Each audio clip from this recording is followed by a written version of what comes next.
ver no Jornal da Justiça o que acontece quando um detento viola a tornozeleira eletrônica. A ideia é mostrar que a segurança se dá por meio de diversas barreiras que atuam em conjunto e não permitem que a urna seja violada. Pode ser como uma oportunidade, uma porta também assim de passagem para conseguir um emprego aqui já na empresa, né?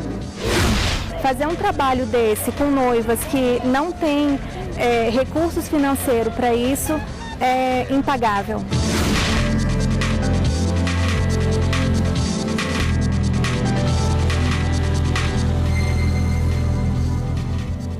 Olá, boa tarde. Boa tarde, o Jornal da Justiça, primeira edição, já está no ar. E para começar a edição de hoje, você vai ver como é feito o monitoramento das tornozeleiras eletrônicas. Em Goiânia, um detento tentou despistar a polícia, mas acabou se dando mal. Violar o equipamento é uma infração gravíssima. Em Goiânia, um jovem de 18 anos que cumpria a pena por roubo foi abordado em um patrulhamento de rotina da Polícia Militar. Ao checar a ficha criminal dele, os PMs descobriram que o rapaz deveria estar com a tornozeleira eletrônica. Ele confessou que violou o equipamento e, para despistar a central de monitoramento, colocou o aparelho no cachorro da família. O uso da tornozeleira eletrônica no país foi regulamentado em 2010. A ideia é que o detento possa cumprir pena ou aguardar julgamento fora da prisão, sendo monitorado pelo sistema penitenciário. Violar o aparelho é uma infração gravíssima, da mesma forma que deixá-lo sem bateria.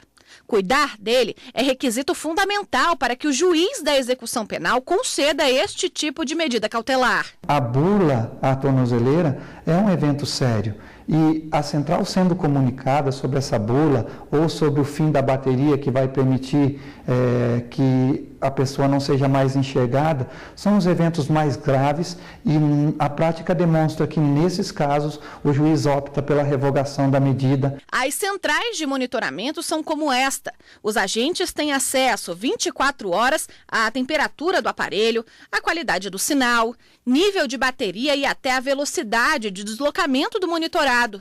E a qualquer sinal de rompimento da tornozeleira, avisos visuais e sonoros são emitidos. A monitoração eletrônica é uma das 9 possibilidades de medida cautelar prevista no Código de Processo Penal. O equipamento pode ser autorizado, por exemplo, para condenados com problemas de saúde, mulheres com filhos menores do que 12 anos, beneficiados com a saída temporária e ainda para diminuir a superlotação de presídios. São mais de 50 mil pessoas hoje monitoradas. Quando se fala 50 mil pessoas, são 50 mil vagas criadas no sistema, lembrando sempre, desde que ela é uma política eficiente, aplicada ao público que seja compatível com a adoção, seja no âmbito de medida alternativa à prisão, tem que ser compatível com essa medida, seja em relação à própria população carcerária vulnerável. Policiais civis de 16 estados cumprem mandados judiciais contra suspeitos e acusados de crime de homicídio e feminicídio. Mais de 600 pessoas já foram presas. E quem tem as informações ao vivo agora é o repórter Gabriel Ciafrei. Boa tarde, Gabriel. Oi, Galton, boa tarde para você, boa tarde a todos. A Operação Cronos é realizada pelas polícias civis de 16 estados, como você disse. Nela, quase 5 mil policiais cumprem mandados judiciais de crimes de homicídio e também feminicídio. De acordo com o Conselho Nacional dos Chefes de Polícia Civil, 61 adolescentes foram apreendidos e quase 600 pessoas presas, mais precisamente 593 pessoas. De acordo com a polícia, para fazer as investigações de alguns casos, foi utilizado o banco genético de suspeitos de crimes sexuais. 32 armas também foram apreendidas. E uma outra informação, mais cedo o ministro da Segurança Pública, Raul Jungmann, esteve aqui no Supremo Tribunal Federal. Ele se reuniu com a ministra Carmen Lúcia, presidente do STF e também do CNJ, e com a Procuradora-Geral da República, Raquel Dodge. Em discussão, a crise do sistema penitenciário de Roraima e também o sistema prisional dos demais estados brasileiros. Voltamos ao estúdio. Obrigado, Gabriel. E é só escolher os números e confirmar. Em poucas horas, mesmo em um país com dimensões continentais, temos o resultado das eleições. E você já sabe qual equipamento estamos falando, né? das urnas eletrônicas. E o Tribunal Superior Eleitoral lançou uma campanha sobre a segurança das urnas. A campanha reforça a transparência do processo eleitoral brasileiro e mostra que, ao longo dos últimos 22 anos, a segurança vem sendo aprimorada. O material publicitário vai ser veiculado até o dia 28 de outubro na TV, no rádio e nas redes sociais do TSE. A urna eletrônica possui mais de 30 camadas de segurança, não está ligada à internet e garante o sigilo das suas escolhas como eleitor. A ideia é mostrar que a segurança se dá por meio de diversas barreiras que atuam em conjunto e não permitem que a urna seja violada. Isso significa que qualquer ataque ao sistema causa um efeito dominó e a urna eletrônica trava, não sendo possível gerar resultados válidos. A campanha dá atenção especial às redes sociais. Em época de eleição, com boatos circulando na internet, é fundamental reforçar a transparência e a segurança do processo eleitoral. A urna é utilizada nas eleições aqui no Brasil há mais de 20 anos. Nunca houve um caso de fraude nas eleições, ao contrário do que as pessoas acreditam e até espalham pelas redes sociais, por aplicativos de mensagem, enfim. Então é importante a gente assegurar o eleitor de que o voto dele é garantido, que o voto dele é seguro, que a vontade dele que ele expressar lá na hora que ele apertar o botão confirma vai estar gravado e vai ser levado em conta. O julgamento sobre a terceirização para atividades fim volta à pauta do Supremo Tribunal Federal na sessão da próxima quarta-feira. Vamos ver como está a votação das duas ações até o momento.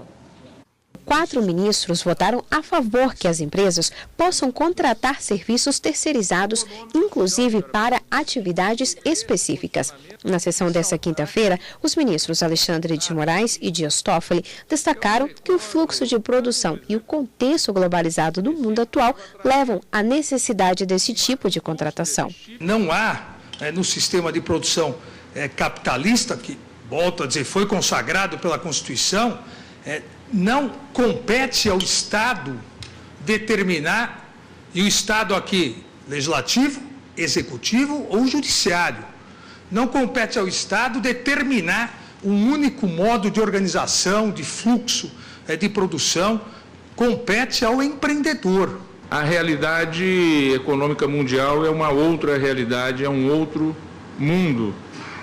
Não é mais aquele mundo do início desse enunciado de 1986, e vejam que inicialmente o enunciado ele dizia respeito a permitir apenas e tão somente a terceirização em relação às leis específicas que existiam à época. O ministro Ricardo Lewandowski votou contra a terceirização para atividade fim. Da mesma forma, os ministros Edson Fachin e Rosa Weber se posicionaram. Para eles, é válida a súmula do Tribunal Superior do Trabalho que limita essas contratações. E ainda lembraram, terceirizar serviços pode tornar precária as relações de trabalho. Estudo recente desenvolvido pela Unicamp revelou que, dentre os resgates de trabalhadores reduzidos a condições análogas à de escravo, ocorridos no ano de 2013, 90% dos trabalhadores resgatados eram contratados de forma terceirizada. Eu vou pedir vênia aos que aqui estão presentes para tucur dizer, pedindo vênia ao relator, ao ministro Fux, que também é relator do RE, e também ao ministro Alexandre de Moraes, que acompanham integralmente a divergência aberta pelo ministro Edson Fachin e pela ministra Rosa Weber. E no próximo bloco, vamos falar de uma lei que está quase completando a maioridade e já ajudou muitos jovens pelo país. Os aprendizes aplicam o que aprenderam aqui no campo com a supervisão de um agrônomo. Eles auxiliam na limpeza do solo, retirando ervas daninhas.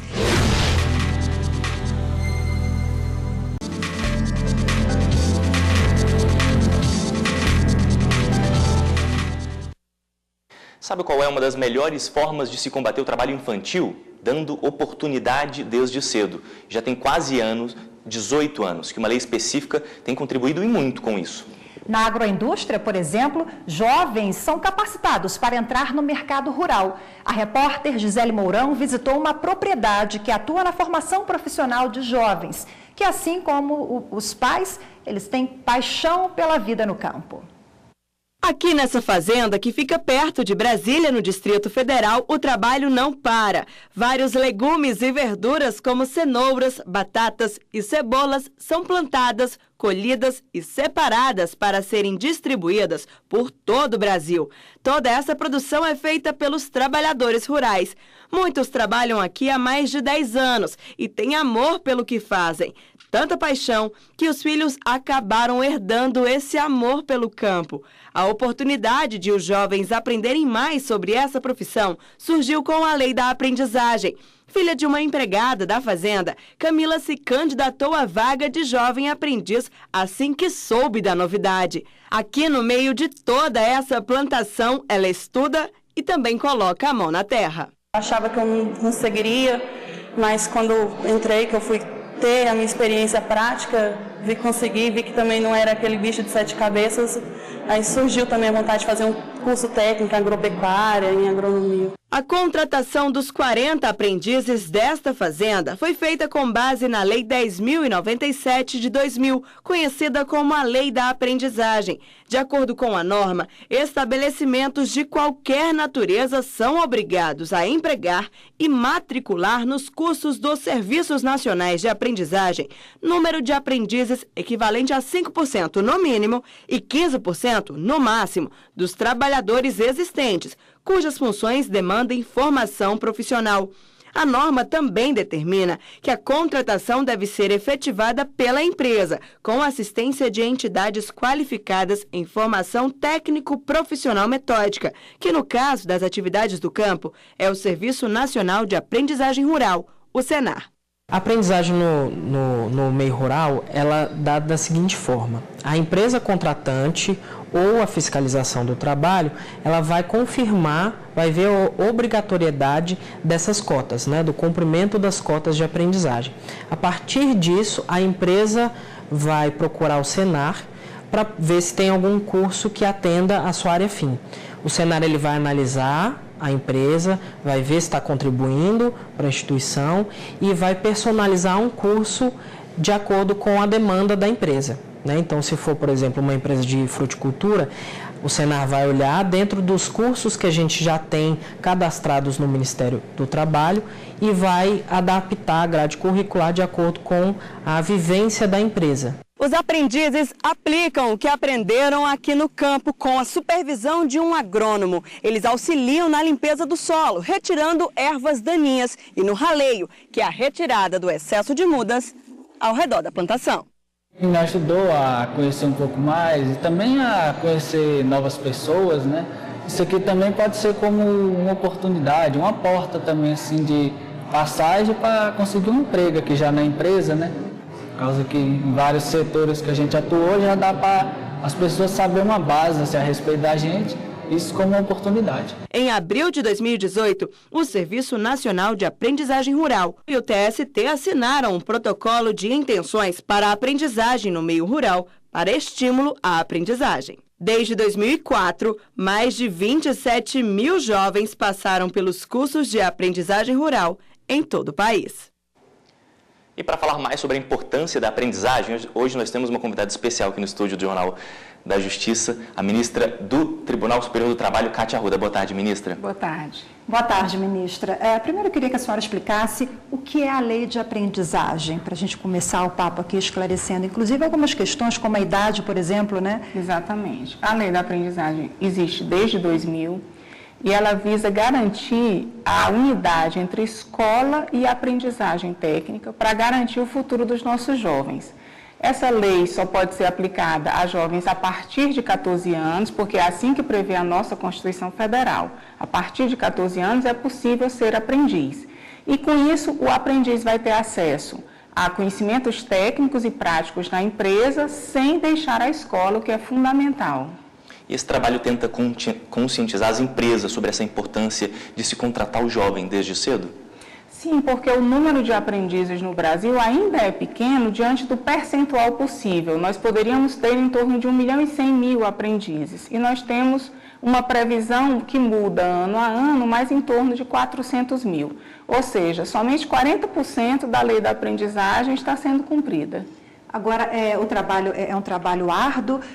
Ainda assim, a senhora alcançou bons resultados ao longo dos últimos anos. A ministra está há 4 anos, né, à frente desse programa. Existe resistência ainda? Esse programa da Justiça do Trabalho, algumas pessoas até questionam, mas por que a Justiça do Trabalho tem um programa nacional de combate ao trabalho infantil e estimular a aprendizagem? Na verdade, o próprio direito do trabalho, ele nasce da luta contra o trabalho infantil, da luta contra o trabalho indigno.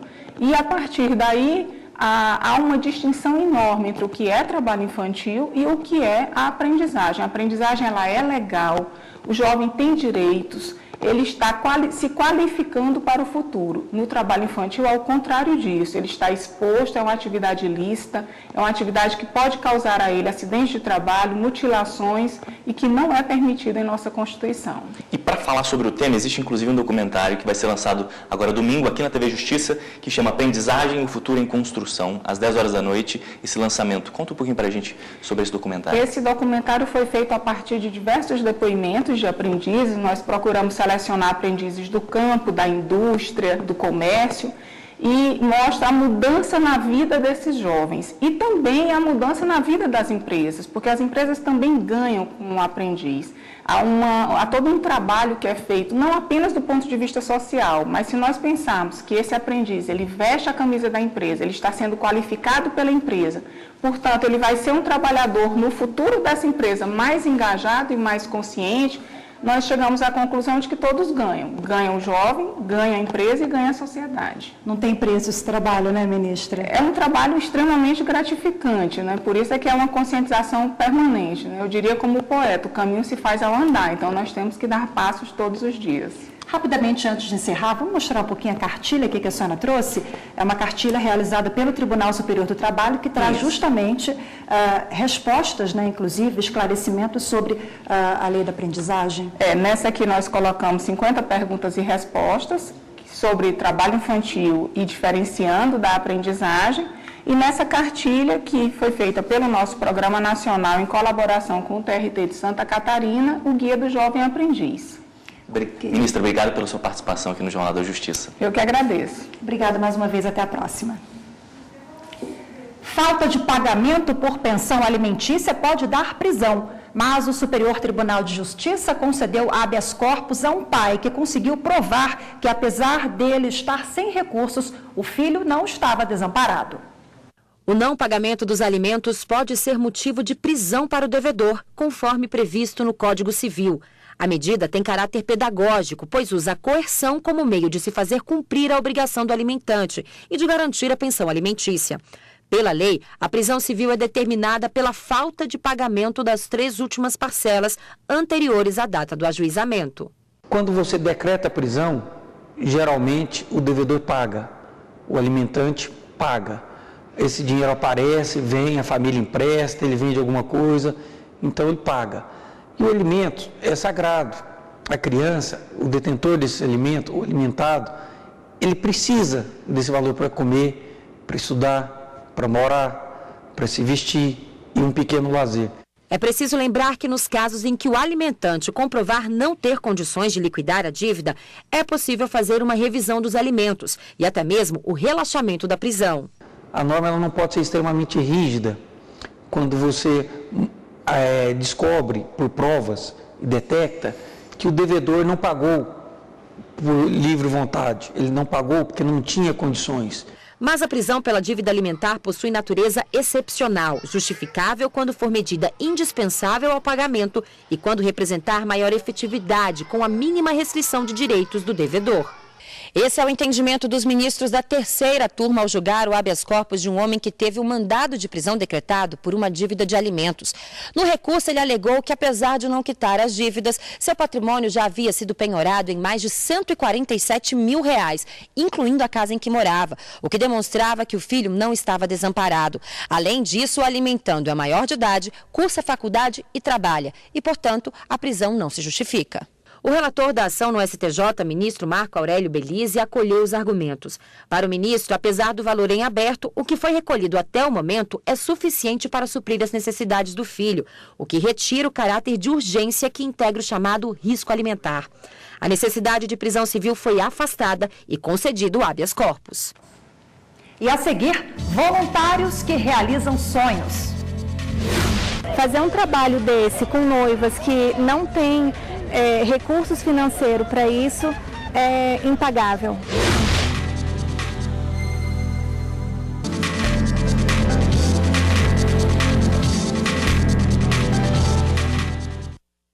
Das 35 legendas registradas no TSE, 22 já receberam recursos do Fundo Especial de Financiamento de Campanha. Outras 12 estão aptas a receber os valores.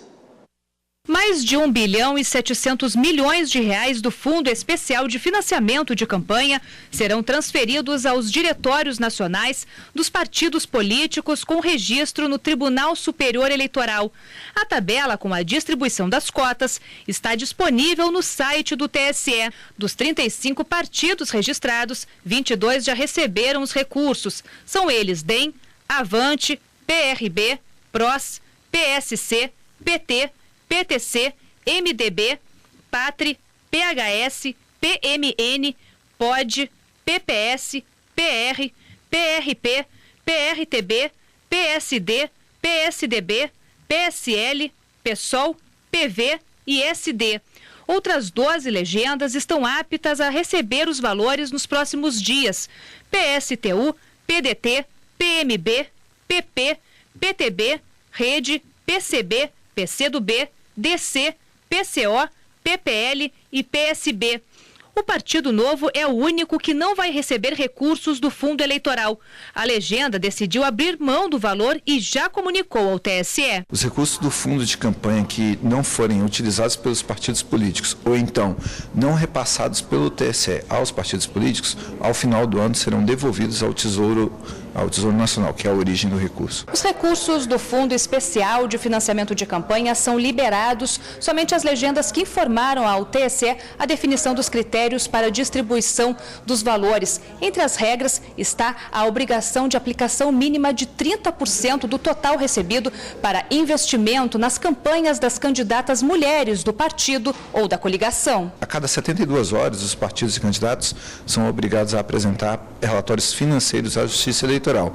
Mediante essas informações, a Justiça Eleitoral já faz a análise com base de dados do governo federal para verificar, entre outras, a capacidade do doador no aporte das doações ou mesmo a capacidade das empresas na entrega dos produtos ou serviços contratados por campanhas. O Fundo Especial de Financiamento de Campanha foi criado no ano passado, depois da proibição de doações por parte de pessoas jurídicas. O Ministério Público Eleitoral identificou irregularidades em 1.077 registros de candidaturas para as eleições deste ano. Isso dá cerca de 5% do total de pedidos em todo o país. A maioria das irregularidades é por conta da lei da ficha limpa. Em segundo, candidatos que tiveram as contas públicas rejeitadas. E o ministro Gilmar Mendes, do Supremo Tribunal Federal, recebeu nessa manhã uma comitiva da Organização dos Estados Americanos. A OEA vai acompanhar o processo eleitoral brasileiro este ano.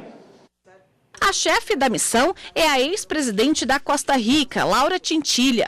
O ministro Gilmar Mendes foi o responsável por firmar o acordo com a Organização dos Estados Americanos no fim do ano passado, quando era presidente do Tribunal Superior Eleitoral. A missão de observação foi assinada em Washington, capital dos Estados Unidos. Os delegados da OEA vão acompanhar no Brasil todo o processo das eleições gerais. Esta é uma forma de aperfeiçoar o sistema. O grupo vai se dividir para acompanhar as votações em todo o país. A questão do financiamento, como funcionam os partidos políticos, o modelo eleitoral e também as suas funcionalidades e eventuais disfuncionalidades, comparecência no processo eleitoral, né, a ausência no processo eleitoral, funcionamento do sistema de votação eletrônica, né, tudo isso me parece que será o funcionamento da justiça eleitoral. Né, acho que muitos aspectos serão considerados por esses observadores. 10 casais realizaram o sonho de oficializar a união em um casamento comunitário em Brasília. A cerimônia, de graça para os noivos, foi realizada no Parque da Cidade, com direito à festa, véu e grinalda. Tudo isso organizado por voluntários, com doações de empresas do ramo. Esse projeto, que realiza sonhos, você vê agora no quadro Eu Faço a Diferença.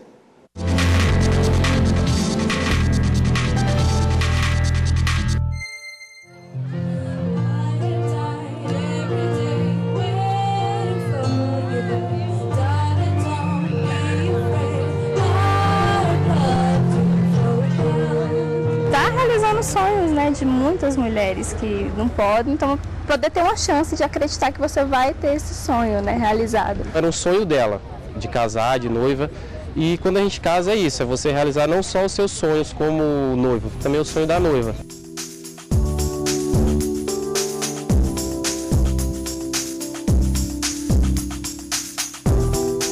Minha esposa ela fez a inscrição no projeto, né? Me pegou meio desprevenido, mas é muito bacana, né? Você vê um evento de um grande porte desse que a gente não vai conseguir realizar, né? A cerimônia aconteceu ao ar livre, com direito à decoração, festa, vestido de noiva, foto e filmagem. E o melhor, com tudo de graça para os noivos. Isso só foi possível graças à ajuda de 28 empresas do ramo. O projeto Casar no Parque foi realizado em Brasília. Estar nesse projeto é uma realização de sonhos. Tá podendo realizar os sonhos de cada noiva, cada história, são histórias diferentes. Eu me sinto muito importante de estar ajudando elas. A ideia foi de Diana, que há mais de 10 anos é especialista em produzir noivas para esse grande dia. Assim que ela compartilhou com outros profissionais o desejo de realizar o sonho de casais com dificuldades financeiras, o projeto ganhou força. Isso aqui é a nossa energia, a nossa fortaleza, então fazer um trabalho desse com noivas que não têm recursos financeiros para isso, é impagável. A seleção dos casais foi feita pela internet. A gente pediu um depoimento, né? Muitas enviaram vídeos com fotos dos filhos, dos pais, da casa. Outras gravaram vídeos contando a sua história de vida. A grande maioria já tem um casamento civil, mas não tiveram a oportunidade na ocasião de ter esse casamento com o vestido de noiva, com todos os quesitos de um casamento social, né? Ao todo, 120 casais participaram do processo seletivo. A ideia da organização do evento foi selecionar 10 casais com belas histórias de amor e que, por limitações financeiras, não conseguiram realizar o sonho de casar com direito à festa, véu e grinalda.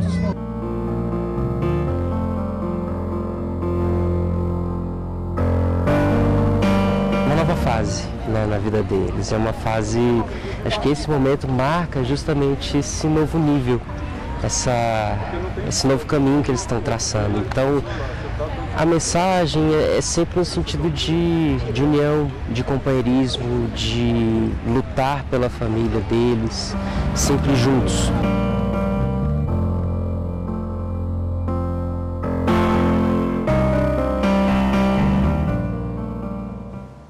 Felicidades aos noivos, né, Galton? Com certeza.